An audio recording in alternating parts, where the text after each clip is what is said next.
Minhas queridas, meus queridos, olha, esse vídeo ele deu trabalho, tá? Ele deu trabalho, ele foi adiado diversas vezes, porque a janela de transferências não para, cara. E ainda não parou, né?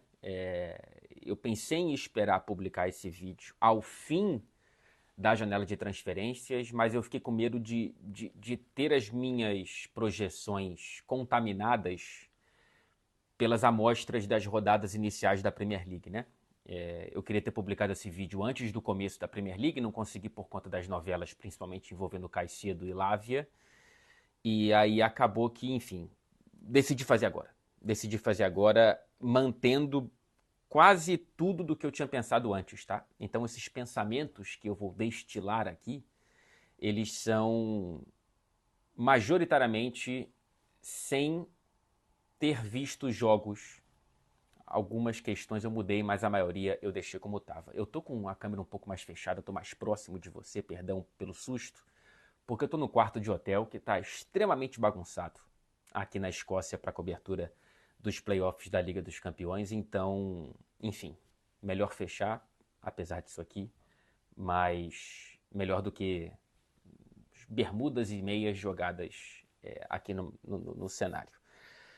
Então, cara, vamos para as projeções, né, dessa Premier League. Eu vou me ater aqui principalmente a olhar para a parte de baixo, quem luta contra o rebaixamento, para a parte de cima, quem luta para a vaga na Liga dos Campeões e pelo título, quem briga pelo título da Premier League, tá bom? Antes eu queria deixar um lembrete que esse vídeo ele é apoiado pela PagBet e na PagBet você pode achar diversas odds a longo prazo, né? Não apenas em relação a resultados e tudo mais. Por exemplo, qual vai ser o clube com melhor campanha fora do Big Six, né? Fora dos clubes do Big Six, quem é que vai ter melhor campanha, como por exemplo o Newcastle na temporada passada, quem vai ser o artilheiro, Haaland mais uma vez, será?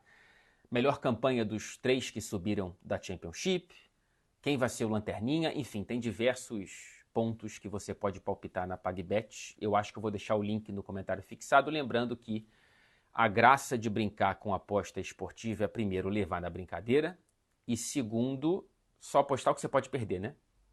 Senão vira um negócio que eu não gostaria de apoiar, né? Então eu prefiro que a gente leve na brincadeira e consiga ter só mais uma camadinha de diversão para além do que o futebol já nos traz. Maravilha? Então vamos, senta que lá vem a história, porque esse vídeo, pelo que parece, vai ser longo, rapaz. Já demorou para eu conseguir montar esse roteiro, por isso que eu estou olhando para o lado aqui, porque senão minha memória não dá conta. Então vamos começar sem mais delongas. Primeiro com quem briga contra o rebaixamento. São vários candidatos, tá? Não são poucos. Eu vou começar pelo que me parece mais óbvio, que é, infelizmente, vai pelo romance da história do Luton Town. Realmente eu tô achando, pela janela de transferências que fez, pelo elenco que subiu nos finalmente ali da Championship, é um time com mais cara de segunda do que de primeira divisão. Espero que eu esteja errado, porque seria bacana ter esse futebol raiz do Luton Town mais tempo invadindo as riquezas da Premier League, mas eu acho que realmente vai ser difícil, né? O Luton Town ele fez, até o momento da gravação desse vídeo, 10 contratações.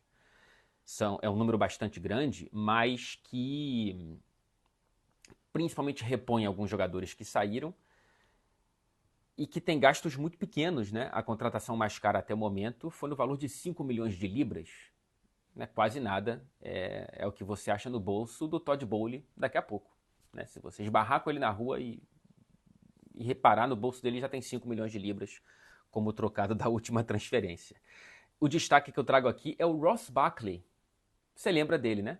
Jogador do Leicester, jogador do Chelsea, ele que estava no futebol francês veio de graça, veio já sem nenhum contrato, estava livre no mercado e chega para esse Luton Town. Eu sempre gostei dos trejeitos do Ross Barkley em campo. Eu gostaria de vê-lo conseguindo ter sequência dentro de um clube da Premier League mais uma vez vai ser bacana. Espero que o Ross Barkley consiga jogar e consiga se firmar como titular desse Luton Town. Mas a sensação, pelo menos inicial aqui, sem ter visto, né, o Luton jogar, não vi o primeiro jogo e o segundo foi adiado por conta das reformas no Kenilworth Road, esse estádio charmosíssimo. Não sei se esse conto de fadas vai durar muito tempo não, então meu palpite é que o Luton Town vai sofrer. Assim como pela terceira temporada consecutiva, me parece que vai ser muito difícil o torcedor do Everton ter paz, viu? Tá complicado, cara. Tá complicado. Movimentações aquém do necessário na janela de transferências. Talvez o que possa dar esperança para o torcedor do Everton seja uma temporada de estabilidade no comando técnico, né? O Shandait sendo um cara que vá ficar a temporada inteira e consiga imprimir um futebol um pouco mais estável, seguro, defensivamente menos frágil. Mas eu não sei, cara. Sinceramente, eu não sei. Eu tô com uma esperança aí que o Calvert-Lewin finalmente tenha uma temporada sem muitas lesões. Só que ele já saiu com uma fratura no rosto, né, cara? Na última rodada antes da gravação desse vídeo. Não sei quanto tempo fica fora. Azarado, né? Porque tem muito futebol o Calvert-Lewin. Assim, não é um craque, mas é um cara que ajudaria bastante o Everton, como já ajudou muito em campo, né? Tô curioso muito para ver o impacto do Dele Alli, né? Que eu não sei quando que vai ter condições físicas para estar à disposição do Shandait, mas eu tô curioso para ver esse Dele Alli talvez mais leve, depois daquela entrevista muito corajosa que ele deu para o Gary Neville. Eu tô curioso para ver como que vai estar o Dele Alli nessa temporada. Dos reforços, cara, tem a promessa que veio do Sporting, o Chermiti, centroavante de 19 anos que veio por cerca de 12 milhões, um negócio que pode chegar a 15. Ele tem uma amostra muito pequena no futebol profissional, chega para ser essa opção, já que o Calvert-Lewin, né, não consegue entregar uma sequência de jogos já há bastante tempo. Veio o Jack Harrison do Leeds, que é um jogador interessante. O Ashley Young, interminável, 38 anos, chega depois da temporada no Aston Villa. Mas a que mais me animou é o Dani Uma, né, do Villarreal, que estava no Tottenham. Eu gosto do futebol do Dani Uma, acho que é um cara que pode ajudar bastante o Everton. Bacana a declaração que ele deu há pouco tempo, falando como que o Richarlison no Tottenham explicou para ele qual que é a grandeza do Everton. O Richarlison, que parece genuinamente ter um amor muito grande pelo Everton, falando, cara, vai para lá porque a torcida é maravilhosa, o clube é muito grande, você vai se amarrar. E o Dani Uma falou que preferiu ir para o Everton do que outras opções que estavam na mesa dele, muito por conta do que o Richarlison falou. Eu torço pro Everton ficar, cara.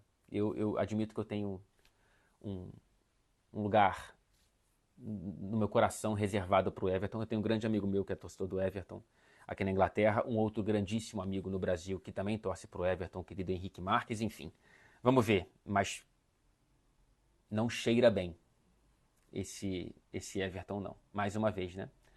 O Forest também, cara, sei lá, viu? Peraí que eu tô ficando escuro aqui, né? Deixa eu ver. Essa variação entre luz e chuva do norte do Reino Unido, ela é sempre imprevisível. Mas vamos lá. O Forest já fez uma temporada sofrida como era esperado. Não é de um dia para a noite que você consegue se transformar num Brighton, que você consegue se transformar num, sei lá, num West Ham, West Ham não, exemplo ruim, no Aston Villa, né, que subiu e já conseguiu subir, subiu da Championship e já conseguiu crescer. Mas enfim, o Forest, ele também tá com uma carinha de que vai brigar mais uma vez contra a parte de baixo da tabela. Uma troca de elenco muito menor do que no verão passado, de maneira muito compreensível, né? São 3 reforços que vieram do G4. O Chris Wood, o Matt Turner, goleiro que estava no Arsenal, e o Elanga, cara. 15 milhões no atacante sueco que estava no Manchester United. Eu tô interessado para ver como que o Elanga vai se portar com uma continuidade, com uma sequência. Não é um jogador que me parece ter o nível de Manchester United, por isso a venda ela faz muito sentido, até demorou para acontecer. Mas me parece ser um cara que ainda tem nível de Premier League. Portanto, parece fazer sentido o Forest contar com ele. Tá para fechar o Gonzalo Montiel, talvez já tenha fechado até a publicação desse vídeo.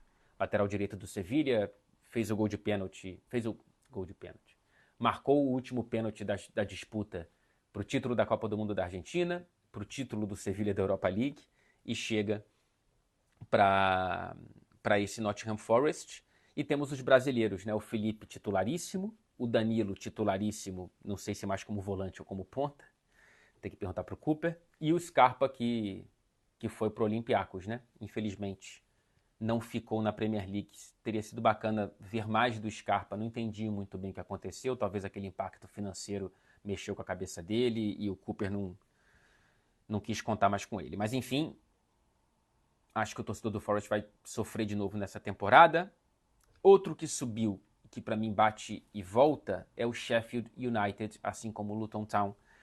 Perdeu os principais jogadores, né? O McAtee e o Tommy Doyle, que estavam emprestados pelo Manchester City e foram muito importantes no acesso da temporada passada, principalmente o Ndiaye, que foi para o Olympique de Marseille, foi o principal jogador, corrija-me se eu estiver errado, do Sheffield United na temporada passada.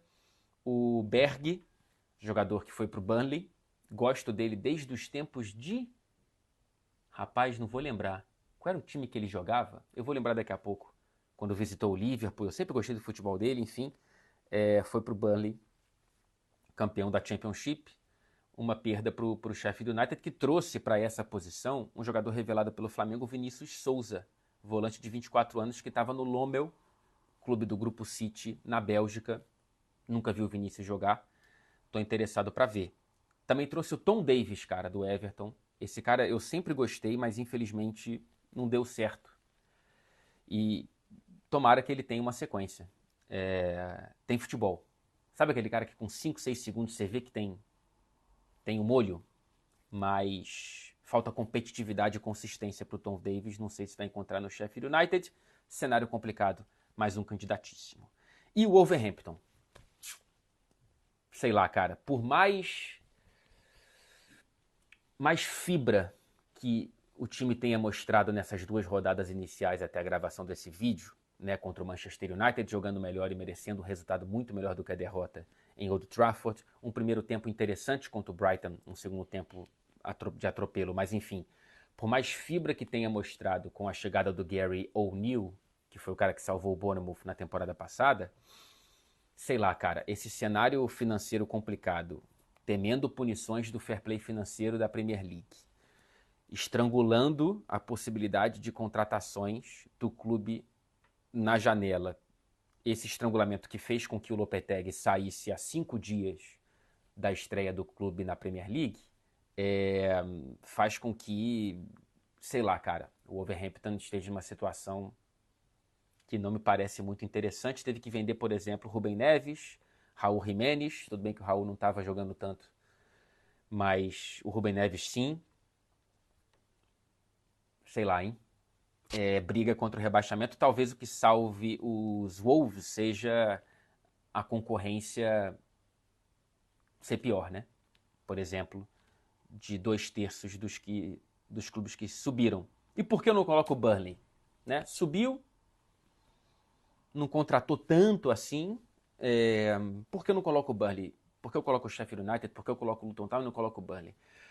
Porque eu tenho esperança que o estilo guardiolista do Vincent Kompany funcione também na Premier League. Claro que é para sobreviver, mas eu não acho que sofra tanto, tá? O Burnley ele vai sofrer muito nesse começo, porque olha, já perdeu para o City na estreia, vai pegar o Aston Villa, vai pegar o Tottenham, vai pegar o Manchester United, vai pegar o Newcastle, tudo isso nas rodadas iniciais. Então, assim, talvez o Burnley ele largue muito atrás.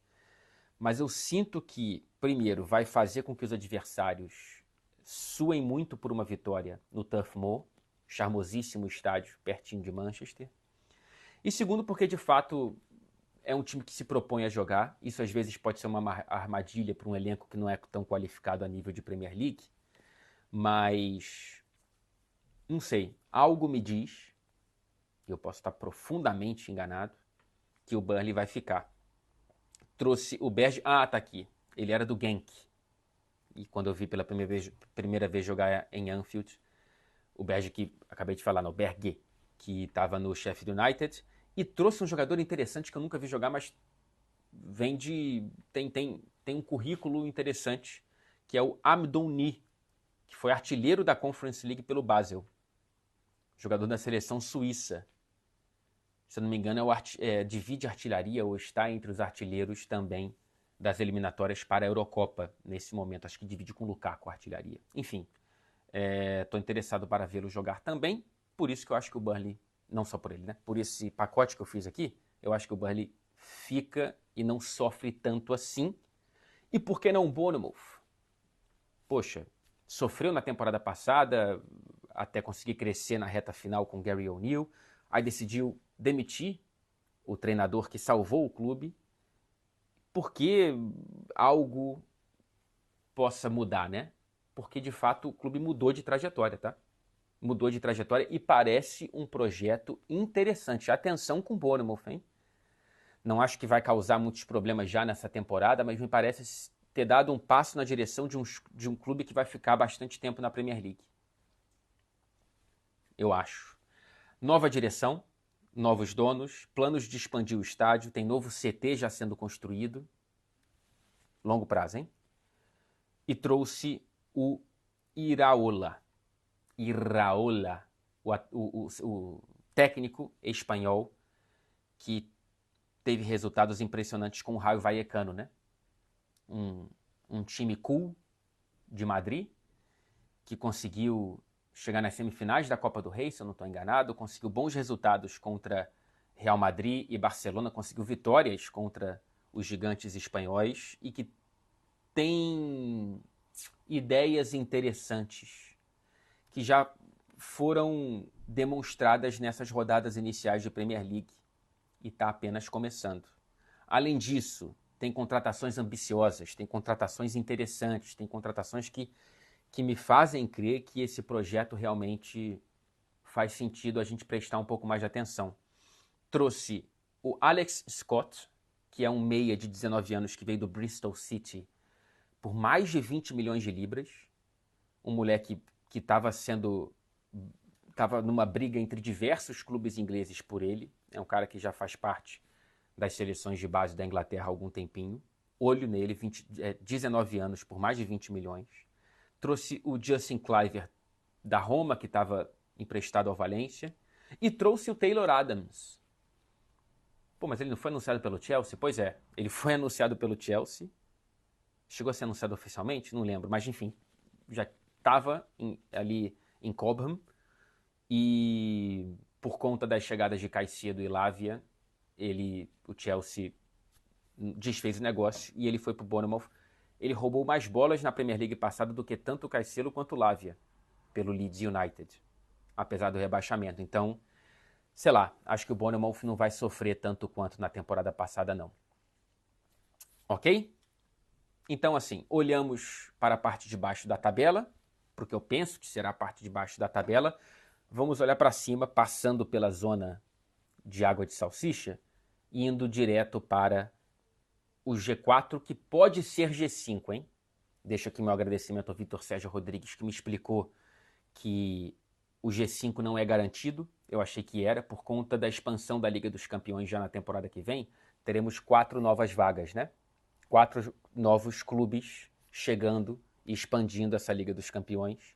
2 dessas vagas vão para as ligas com maior coeficiente na Europa. Eu pensei que esse coeficiente fosse dos últimos 3 anos, mas não. É da temporada anterior, apenas. Então, a Premier League vai precisar performar bem na Europa nesta temporada para ganhar uma 5ª vaga na Premier League, sacou?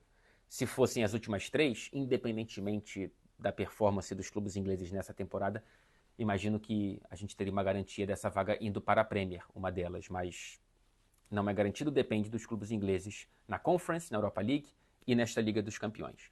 Portanto, eu vou lidar aqui com um cenário de 4 vagas que tem sido a norma, né?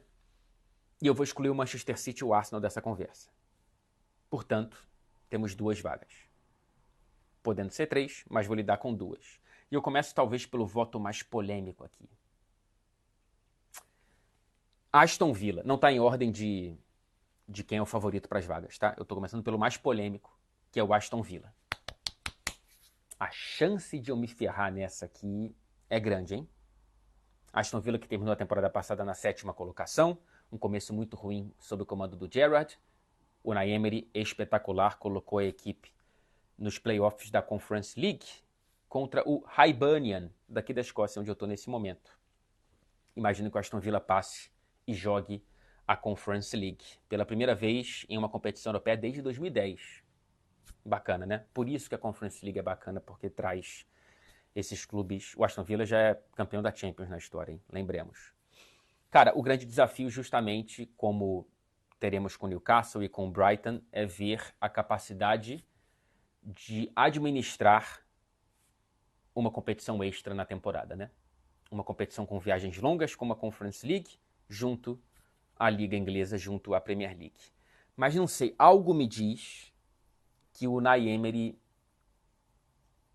vai conseguir dar continuidade ao que ele já fez na temporada passada, que foram 15 vitórias dos 25 jogos que ele comandou a equipe na temporada passada. Cara, pro Aston Villa isso é bastante coisa.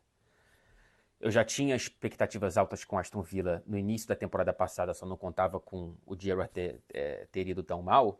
Nessa temporada eu conto ainda mais porque as contratações foram interessantes.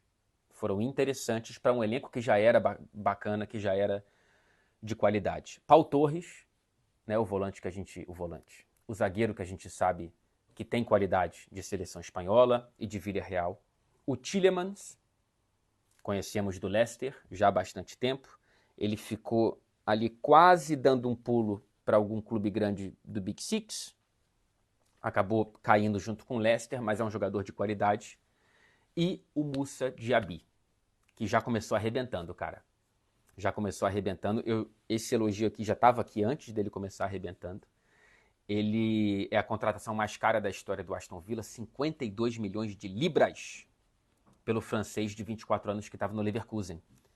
É interessante, rápido, agudo, bom de assistência, melhorar um pouquinho a finalização, mas enfim, já é um cara que começou a todo vapor. Então, o Diaby pode ser a grande estrela do Aston Villa nessa temporada. Outro que eu estava com muita expectativa, que não chegou, mas que estava muito bem na pré-temporada e que infelizmente se machucou de maneira grave, é o Buendia, cara.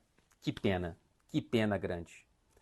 O Buendia já estava aqui na minha escalação do Aston Villa e tudo mais, e infelizmente ligamento cruzado, vai ficar aí meses de molho, deve voltar só no ano que vem, e aí não sabemos como que o jogador volta de uma lesão como essa. O Minks também teve ligamento cruzado, impressionante quantidade de jogadores rompendo esse ligamento cruzado nesse início de temporada. E a gente vai continuar expandindo competições até quando, né? E tendo acréscimos de 10, 12 minutos, enfim. O Aston Villa já perdendo 2 jogadores, principalmente o Buendia, a longuíssimo prazo. E o Coutinho também com um problema aparentemente muscular e vai ficar fora.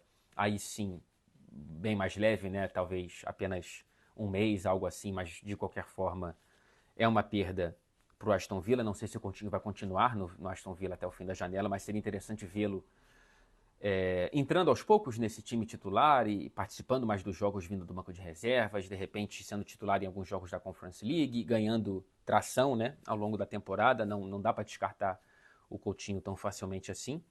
E aí, por conta da lesão do Buendia, o Aston Villa, que já tinha se movimentado bem na janela, trouxe o Zaniolo. O Zaniolo, cara, que é uma promessa há bastante tempo e que tem pouca coisa concreta, apesar de ter feito recentemente o gol do título da Roma da Conference League para cima do Feyenoord, 1-0, gol dele, mas é um cara que ele sofreu muito com lesão, né? A gente está falando de ligamento cruzado aqui. O Zaniolo, no espaço de 8 meses, entre 2019 e 2020, ele rompeu o ligamento cruzado de um joelho e depois de outro. Cara, é muito difícil você imaginar que o cara consiga voltar disso e jogar em altíssimo nível. Porém, é uma aposta interessante. O Zaniolo que vem num contrato de empréstimo com opção de compra. Estou interessado para ver se ele consegue jogar nesse Aston Villa. E Outra... eu não falei aqui do Monte, né? Diretor esportivo que veio do Sevilha para trabalhar com o Unai Emery. É um cara que tem um histórico não só de acertos, mas de muitos acertos ao longo da carreira. E o Monte tem certeza que tem dedo nessa contratação do Zaniolo, junto com o Unai Emery. Aí eu coloco a primeira escalação do nosso vídeo na tela, para a gente projetar o que esse Aston Villa ele pode trazer. A gente... Bom, é um pouco do que o Unai Emery mostrou nesse começo e um pouco do que eu desejo ver. Emi Martinez no gol, o Digne na esquerda, o Cash na direita, Pau Torres e Diego Carlos. Eu aposto num retorno fisicamente e tecnicamente bom do Diego Carlos à frente do Konsa.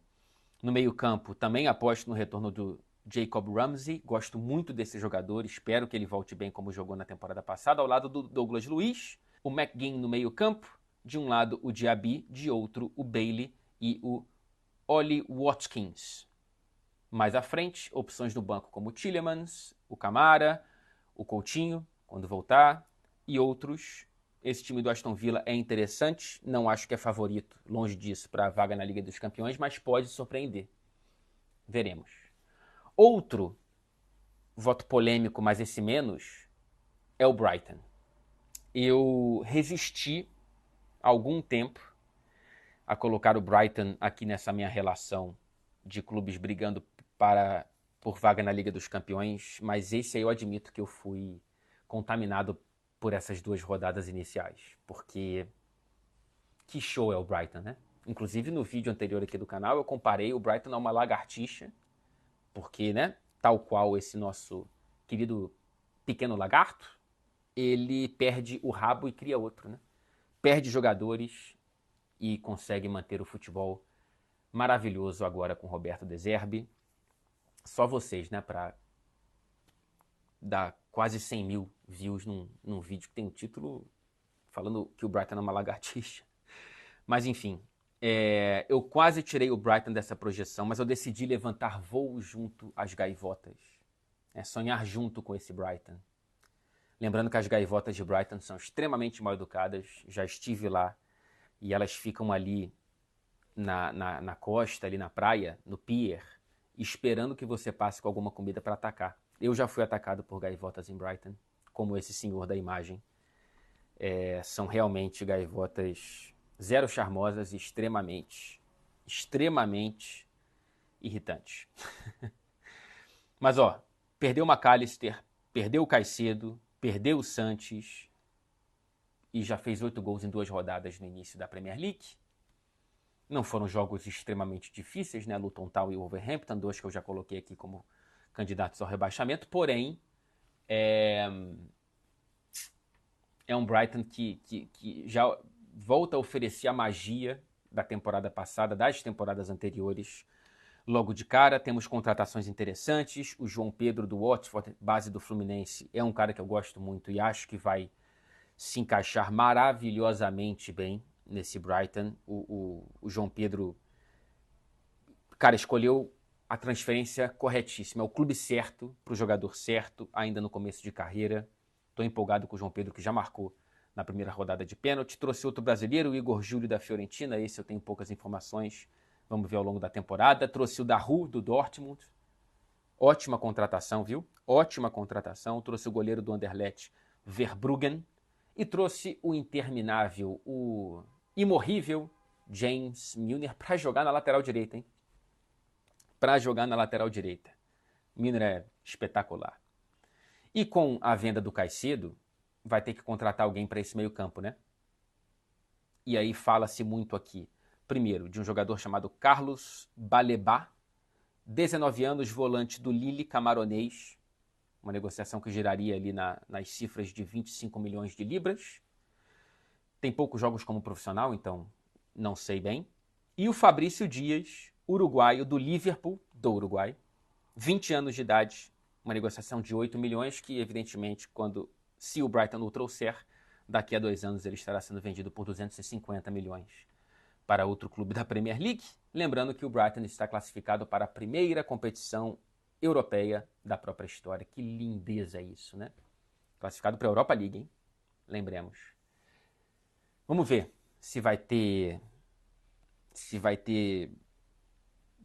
se vai ter estrutura para aguentar, né, essa competição europeia em cima das competições que sempre disputa, porém, eu decidi sonhar junto com o Brighton e vamos à escalação média aí do Roberto De Zerbi, segundo as minhas projeções. Eu acho que o Verbruggen veio para ser titular, aí o Milner na direita, o Stupinhan na esquerda, o Webster e Dunk na zaga, o Pascal Gross junto com o Dahoud ali no meio campo, o Julio Enciso, paraguaio que distribui assistências à torta direito no meio, o March de um lado, o sensacional, fenomenal, mágico japonês Mitoma do outro.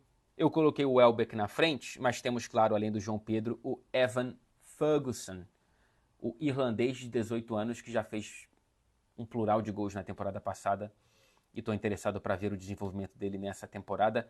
Opções ofensivas de montão, opções defensivas também no banco de reservas, como por exemplo o Veltman. Temos além do João Pedro e do Ferguson o Lallana ali para frente e vamos ver quem é que vai trazer para fechar esse meio campo aí. Olho no Brighton, né? Mais do que o normal. Vamos passar para outro que vai ter que administrar esses pratos das competições, que é o Newcastle, que está de volta à Liga dos Campeões depois de 20 anos. Será que aguenta o rojão, rapaz? É Liga dos Campeões, né? É algo mais difícil do que vai ter o Brighton na Europa League, do que vai ter o Aston Villa na Conference, mas de qualquer forma, o Newcastle tá bonito de ver, cara. Com as contratações que mais uma vez faz de maneira clínica no mercado, para quem esperava, né, mais uma vez esse Newcastle cheio de medalhão, apostando, sei lá, em Neymar ou algo do tipo, ele vem com contratações um pouco pensando mais a longo prazo, né, como por exemplo, claro, o Sandro Tonali, que tem 23 anos, jogador com semifinal de Champions nas costas, com a camisa do Milan, um cara que já chegou parecendo que estava há anos jogando pelo Newcastle, e outras contratações mais periféricas, porém também interessantes. O Harvey Barnes, jogador do Leicester, que tem o meu interesse, né? Sempre gostei do Barnes, precisa de um pouco mais de consistência, mas é um cara muito bom para você ter. O Tino Livramento, lateral direito, de 20 anos, que veio da base do Chelsea, estava no Southampton, infelizmente teve uma ligação no ligamento cruzado e não jogou na temporada passada praticamente. O Tino, que é inglês, mas tem pai português, por isso o Livramento no sobrenome. E trouxe agora há pouco o Lewis Hall, lateral esquerdo da base do Chelsea, que estava no Chelsea, e que é um cara que, no fim da temporada passada, com as chances que ele ganhou na confusão que foi o Chelsea, ele se destacou, viu? Gostei do pouco que vi do Lewis Hall. Não entendi o Chelsea se desfazer dele tão facilmente, mas enfim, é um empréstimo com obrigação de compra no valor de 28 milhões. É um valor decente para um cara com pouca amostra como profissional, mas é muito promissor. Interessante ter esse cara ali para cobrir a lateral esquerda e o Livramento à direita. Uma pena ver o Saint-Maximin sair, né? É um dos caras que, sei lá, tem algo de diferente no futebol, foi para o futebol saudita, infelizmente não joga mais no Newcastle. Enfim, né? De um clube com dono saudita para a Liga Saudita. É um Newcastle que, vejamos, queimou etapas, né? Desde o dinheiro que veio da Arábia Saudita, saiu de uma briga contra o rebaixamento para uma estabilidade impressionante e já na temporada seguinte bateu em vaga de Champions. Então estamos nessa terceira temporada, segundo início de temporada com essa grana e agora com Ed Howe, e eu não acho que seja natural a gente esperar que o Newcastle já dê um passo para brigar pelo título. Por isso que eu coloco como briga pela Champions, e ainda assim, uma briga que depende dessa capacidade de equilibrar esses pratos, de ter a Champions já nesta temporada ao longo da Premier League. Bateu em final de Copa da Liga no ano passado, vejamos se vai bater em outra final de Copa. Mas enfim, é um elenco interessante, para além do time titular que veremos agora na tela para você. O Newcastle, que tem o Nick Pope no gol, o Trippier na direita e o Burn gigantão na esquerda, com essas opções que eu já falei no banco de reservas, o Botman e o Schär na zaga. Esse meio-campo que gira como um carrossel maravilhoso, Tonali, Joelinton e Bruno Guimarães. Almiron de um lado, eu boto o Barnes, tá? Na esquerda por preferência pessoal, mas o Anthony Gordon, que tem jogado ali, e o Isaac, matador, pô, gosto muito do Isaac, atacante desse Newcastle. Opções no banco de reservas. Temos o Anthony Gordon, ou o Barnes, o Callum Wilson, que sempre entra e mete gol, o Willock voltando de lesão, o Longstaff, já falei do Livramento, já falei do Hall, enfim. Tô amarradão nesse Newcastle, viu? E coloco aqui também, cara, o Manchester United. A minha dúvida não é Manchester United brigando pelo título, tá? Que é o próximo capítulo aqui desse nosso vídeo. A minha dúvida é se o Manchester United vai brigar pelo G4 ou G5. Porque os primeiros sinais não foram interessantes, né? E aí é outro que eu admito que eu fui contaminado pelo que eu vi nessas 2 primeiras rodadas, cara. Vamos lá. Primeiro olhando para a troca de jogadores, né? Porta de saída, porta de entrada. Saíram nomes como De Gea, Elanga, Sabitzer, o Fred, que foi pro Fenerbahçe, provavelmente o Van de Beek, a saída dos que não chegaram, basicamente, né? No caso dele. E aí chegaram Onaná, Mason Mount e Højlund, que ainda não jogou. Chegou lesionado, não sei quando que joga, mas espero que o quanto antes. Primeiro porque o United precisa desesperadamente de um cara ali para voltar com o Rashford para a esquerda. E segundo, precisa no mercado desesperadamente de mais um volante. O Amrabat, não sei se vai ser ele, né? O marroquino. Precisaria de um zagueiro também, né? Para cobrir e não depender apenas de Lindelof e Maguire, que eu não sei se vai sair ou não. Mas a urgência é mais um jogador ali para o setor de proteção defensiva do meio campo, cara. Porque aí eu admito que eu estava errado. Eu acho que eu errei mesmo. Não sei se a sequência da temporada vai me provar correto ou não, mas eu tinha vislumbrado esse Manchester United com algum equilíbrio tendo o Mason Mount ao lado do Casemiro na vaga do Eriksen em relação à temporada passada, mas os primeiros sinais não são positivos, cara. É um meio campo extremamente exposto também por essa fragilidade, por esse Casemiro fora de forma, né, nesse início de temporada, contrastando muito com o que ele apresentou na temporada passada, quando começou já sendo eleito melhor jogador do Real Madrid em campo na Supercopa da Europa. De qualquer forma, não acho que é só o Casemiro, o Mason Mount não funciona como 8, e é por isso que eu errei. Eu não acho que ele é uma má contratação, mas acho que ele não se encaixa ali, e é por isso que eu mudei um pouco a escalação que eu tinha projetado para o Manchester United, em busca desse suposto equilíbrio. Não sei se eu estou cometendo algum crime aqui na sua visão, mas vamos a ela. O Onaná no gol, o Ambissaca de um lado, melhor que o Dalot, já que esse time está muito frágil defensivamente. O Shaw de outro, Martins e Varane, aí não tem nenhuma dúvida. Casemiro, aí eu coloco o Eriksen do lado do Mount. O Mount na função do Bruno, o Eriksen na função que ele cumpriu na temporada passada e o Bruno Fernandes na ponta direita. Ele já fez essa função algumas vezes. Não é o ideal, mas eu gosto dele ali também. E o Rashford de outro com o Højlund na frente. Né? Assim, o Antony eu coloco no banco de reservas. E esse Manchester United, se não trouxer esse volante, que aí se trouxer esse volante na figura talvez do Amrabat, aí acho que muda de figura, porque pode ter 2 de contenção, Casemiro e Amrabat. E aí o Mount iria provavelmente para o banco e o Bruno voltaria para o meio para a entrada do Antony na direita. Mas depende dessa contratação e do encaixe do Højlund, que é um jogador jovem, né, que ainda precisa amadurecer, que ainda precisa melhorar, e talvez seja uma pressão muito grande, cara, depender desse cara, se o Martial não tiver uma sequência física como não tem há muito tempo. Por isso que eu coloco um ponto de interrogação, tá? No Manchester United. Os sinais iniciais, não sei se eu estou sendo muito alarmista por uma amostra muito pequena de início de temporada, mas os sinais iniciais não são bons. E uma recuperação física do Casemiro, que eu acredito que essa seja mais provável de acontecer. Mas, enfim, apesar dos pesares, ainda aposto no Manchester United ali brigando por vaga na Liga dos Campeões. Por que eu não coloco o Chelsea? Por que eu não coloco o Chelsea? Apesar de tanta grana gasta, né? Apesar de tantas contratações. Antes de olharmos para isso, tem questões físicas que são uma infelicidade, né? Primeiro, o Nkunku. O Nkunku, ele lesionou menisco, cara. Mais um problema de joelho, não é ligamento cruzado, mas enfim, acho que não passa por cirurgia e deve voltar só em janeiro. Cara, o time, ele passava centralmente pelo Nkunku. E perdê-lo é um golpe muito grande.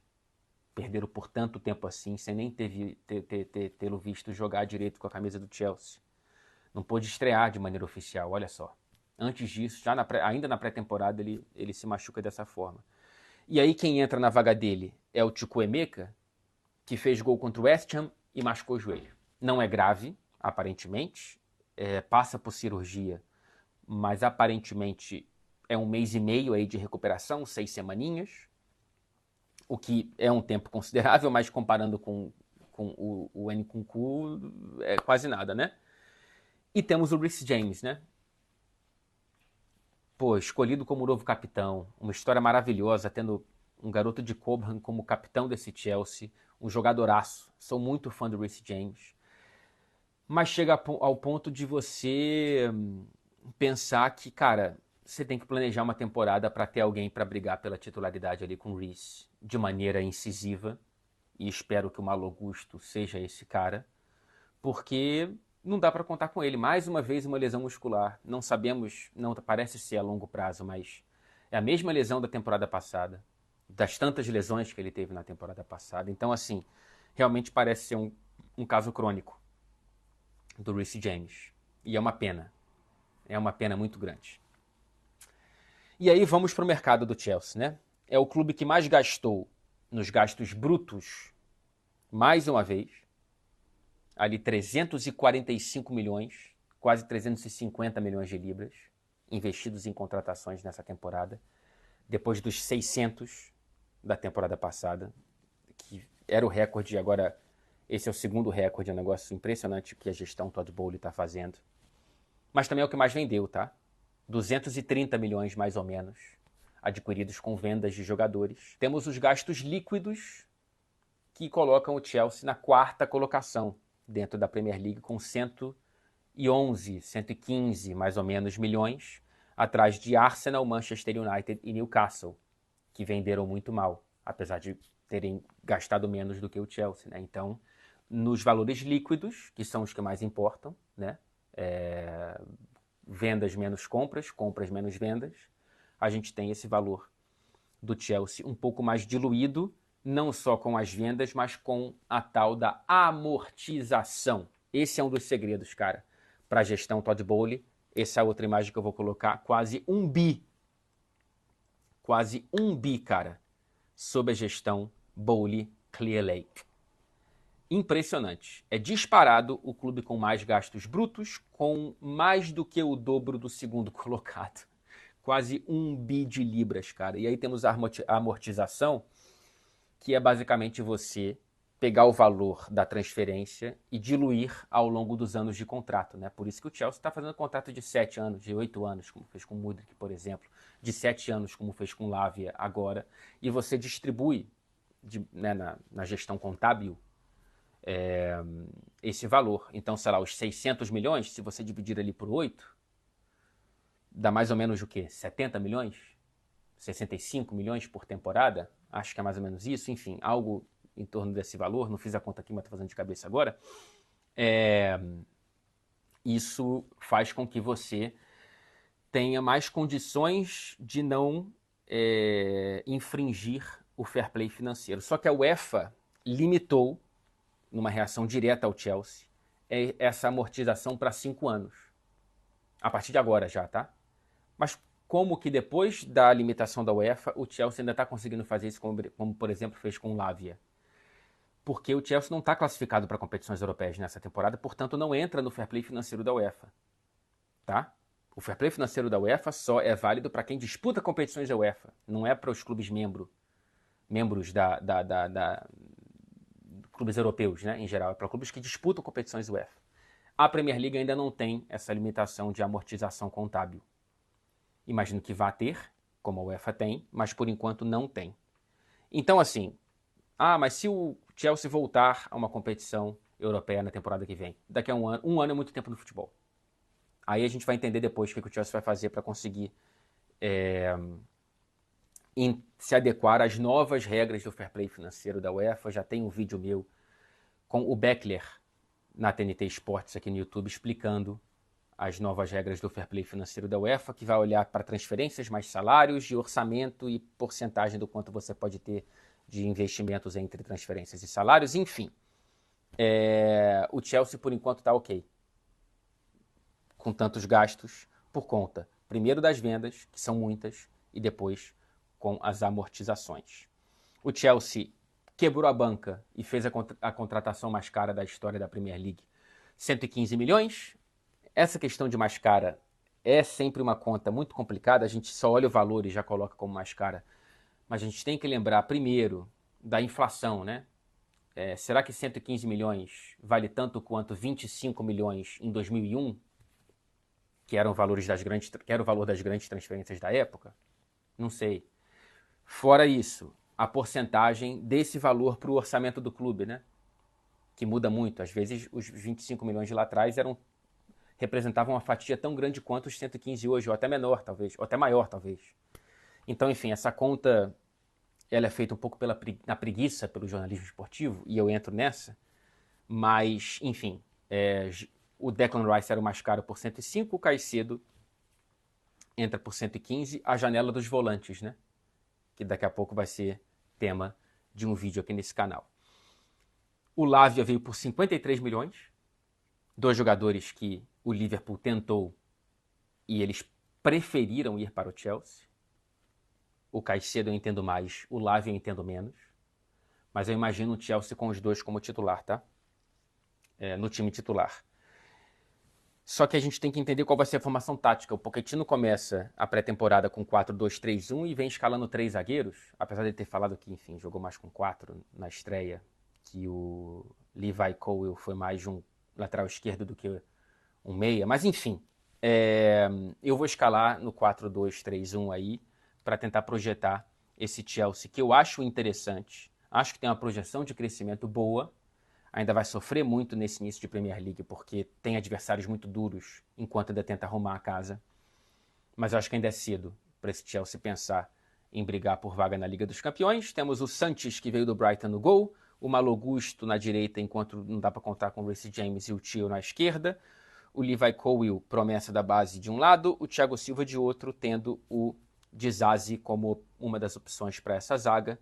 O meio-campo, para dar um pouco mais de segurança, eu coloco tanto o Caicedo quanto o Lavia, não coloco o Gallagher, libero o Enzo Fernandes e coloco o Sterling de um lado, o Madueke de outro. Eu sei que ele geralmente joga na direita, mas eu quero vê-lo um pouco mais na esquerda, porque ainda não confio no Mudryk, e o Jackson na frente, que é um cara que tudo que eu vi dele, gostei de quase tudo.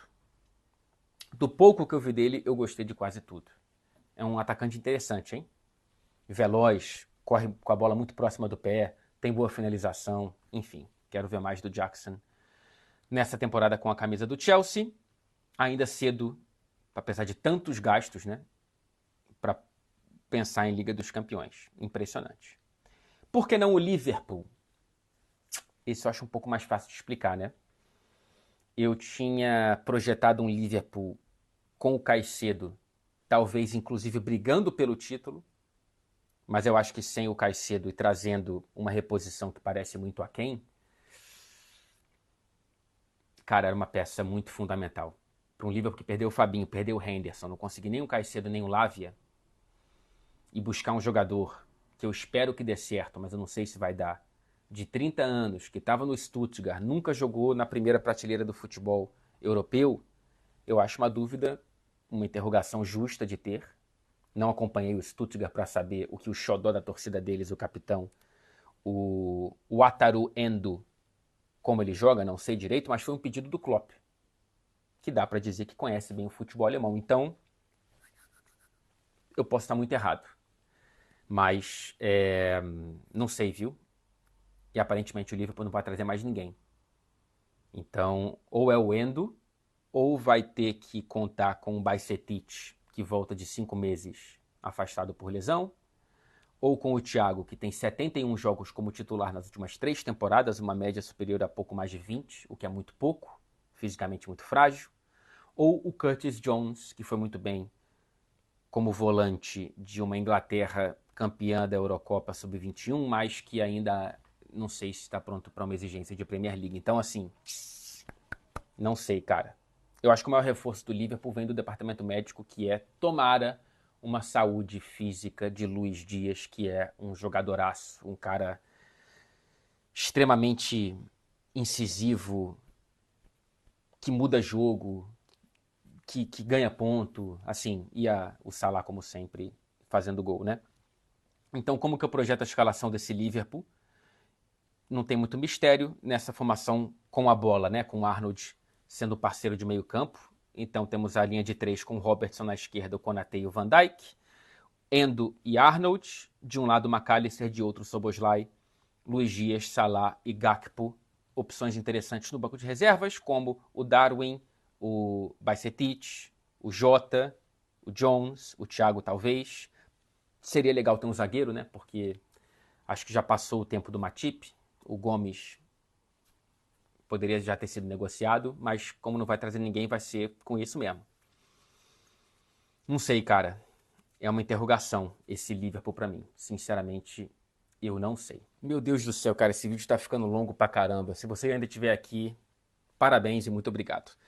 Vamos lá, por que não o Tottenham brigando por vaga na Liga dos Campeões? Por mais animado que eu esteja, e você provavelmente também, torcedor dos Spurs, com o Andinho Postecoglou, a concorrência é cruel e a Premier League exige consistência, o que eu não espero, pelo menos inicialmente, de um trabalho incipiente, né? De um trabalho que está começando, que promete ser a longo prazo e que promete dar frutos interessantes a médio e longo prazos, mas imagino que a curto seria muito apressado esperar isso do Tottenham. Eu me surpreendi na temporada passada com o Manchester United, né? Achei que demoraria um pouco mais e mesmo assim bateu em Champions. Pode acontecer com os Spurs. Mas é um time que perdeu o Harry Kane, né? Por mais interessante que sejam os primeiros sinais, que tenha sido essa vitória mais recente, a gravação desse vídeo contra o Manchester United, cara, você perder um jogador como o Harry Kane não é qualquer coisa, não é tão simples você superar isso e ter uma reposição à altura, ainda mais que há toda uma adaptação necessária a uma troca de Harry Kane por Richarlison, né? São características completamente diferentes. Os primeiros sinais são de um time pouco integrado ao Richarlison, ou melhor dizendo, um Richarlison pouco integrado ao que o coletivo do Tottenham está fazendo. Vamos ver como é que vai ser a progressão, né, dessa relação, mas de qualquer forma não é tão simples assim. Os sinais são interessantes, no entanto, é um Tottenham que promete divertir muito mais o torcedor, entreter muito mais e trazer sensações positivas para além de só depender de uma vitória para você sair com um sentimento positivo do estádio ou da partida. São boas contratações, o Tottenham agiu bem no mercado, o Maatsen, que já está dando resultado inicialmente, logo de cara, por 40 milhões, o Van de Ven, zagueiro pela esquerda, que veio do Wolfsburg por 35, o Vicário, que já começa muito bem, veio por 16,5, tem o Alejo Vélez. Aliás, esse nome Alejo mexe com o coração de quem é velho como eu e jogou o Superstar Soccer, né? Mas eu não sei se ele vai ficar. É um jogador que veio por 13 milhões de libras, mais ou menos, do Rosário Central, tem 19 anos, é atacante, é centroavante. Não sei se ele fica para fazer sombra ao Richarlison ou se ele vai ser emprestado. Se o torcedor dos Spurs souber melhor do que eu, por favor, comente aqui para me ajudar. Mas as movimentações são interessantes e o Tottenham tem um time titular interessante, né? Vamos a ele, portanto, ao que eu imagino que será a escalação média do Tottenham nessa temporada. Infelizmente, o banco de dados desse site createformation.com não tem a imagem do Vicário, portanto, imaginemos ele aí no gol. Na direita, colocaria o Porro, à frente do Royal. Na esquerda, o Udogie, que voltou de empréstimo, jogador que estava na Udinese. Na zaga, o Van de Ven do lado do Romero. No meio-campo, as torres técnicas, o Bissouma de um lado, o Sarr de outro, foram muito bem contra o Manchester United, o Maddison jogando muito bem ali pelo centro, o Kulusevski de um lado, o Son de outro e o Richarlison mais à frente. Temos como opções do banco de reservas o Solomon, que é um cara que se o Kulusevski não ficar esperto vai roubar a vaga dele, o Emerson Royal ou o Porro, a depender de quem fique como titular, o Højbjerg, Lo Celso, Perisic, enfim. Parece ok, hein? Parece ok. Acho que o Tottenham pode nos entregar diversão nessa temporada. E talvez, né? Talvez, dando tudo certo, consiga brigar lá na parte de cima da tabela, já lá pelo G4, que pode se transformar em G5. Passando para a briga pelo título, está mais claro do que qualquer coisa. Eu aposto na repetição da briga bipartidária entre Arsenal e Manchester City. O Arsenal, como é o caçador e não a caça, ele evidentemente teve que investir com mais veemência no mercado de transferências. Mais uma vez, né? A gente viu que o Chelsea lidera a tabela de investimentos brutos, mas de investimentos líquidos o Arsenal é o que lidera com cerca de 170 milhões ali entre compras menos vendas, vende muito mal, né? Trouxe majoritariamente Declan Rice, contratação recorde da história do clube, Kai Havertz, Timber e o Raya para brigar pela posição de titular com o Ramsdale. O problema logo de cara foi a lesão do Timber, mais um com uma lesão no joelho, ligamento cruzado, só volta no ano que vem. Cara, que azar do Arsenal, que azar do Timber. É um cara que poderia fazer as três funções ali da linha de defesa, tanto a direita quanto a esquerda quanto o centro. E infelizmente não veremos essa possibilidade do Timber. E aí é um problema, né? E aí é um problema, imagino que o Arsenal não vá mais ao mercado para buscar alguém e vai ter que se virar com o que tem. Tomiyasu, o Zinchenko, evidentemente, o Tierney parece que vai sair, não sei se vai. Enfim, cara, mas é um Arsenal que eu aposto que não vai transformar as frustrações com o vice da temporada passada em cansaço, e sim em combustível. Eu tenho essa sensação. Começa a temporada dando esses sinais e é um elenco melhor. Ponto. É um elenco melhor. Melhor a ponto de ultrapassar o Manchester City nessa briga? Tecnicamente eu acho que não. Mas depende da fome do Manchester City. Eu acho, tá? Depende de quanto o City vai cair ou não para o Arsenal sobrepor.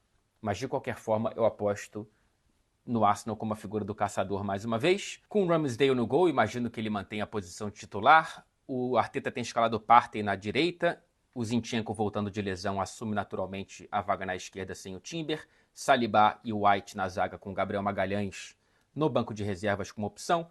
Declan Rice, Havertz no meio, Odegaard, Martinelli, Saka e Gabriel Jesus quando voltar de lesão. Esperamos que em breve.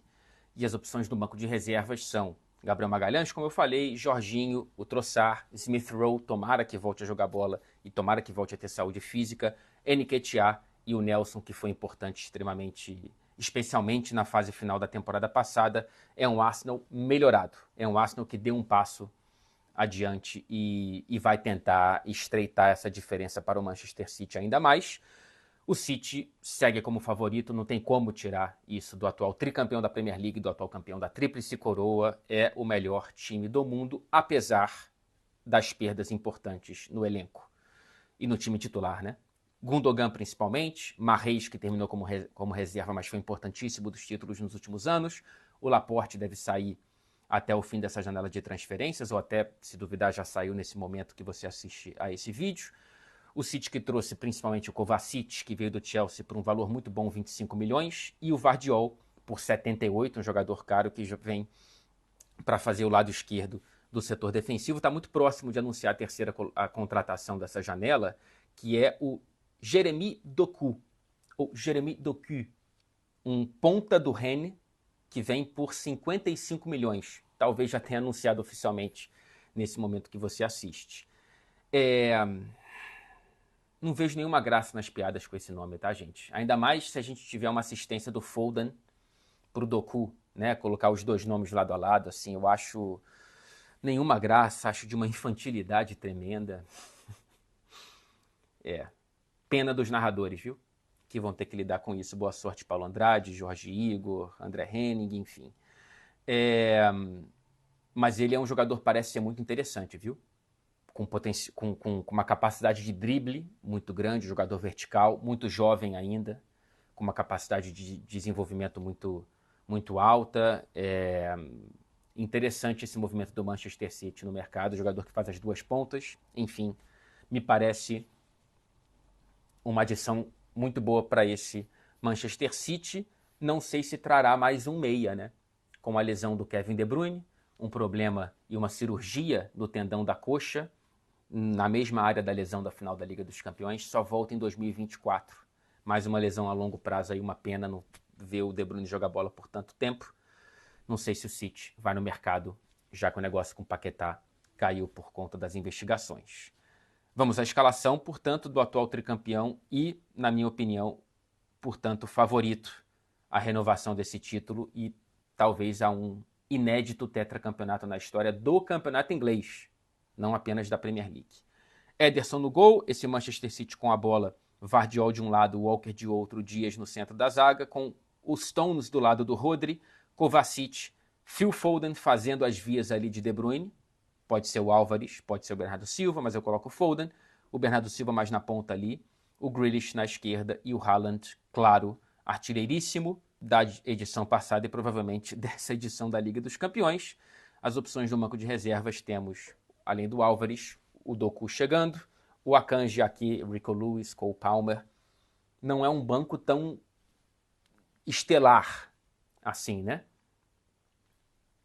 E é um elenco na conta do chá, assim. Se tiver mais lesões começa a complicar, mas de qualquer forma depende mais da fome do que da técnica, porque a gente sabe que tecnicamente o Manchester City de Pep Guardiola é como um vinho, parece que melhora a cada temporada. É isso, minha gente, já estourei o tempo aqui, é impressionante o quanto eu falo. Obrigado se você durou até aqui.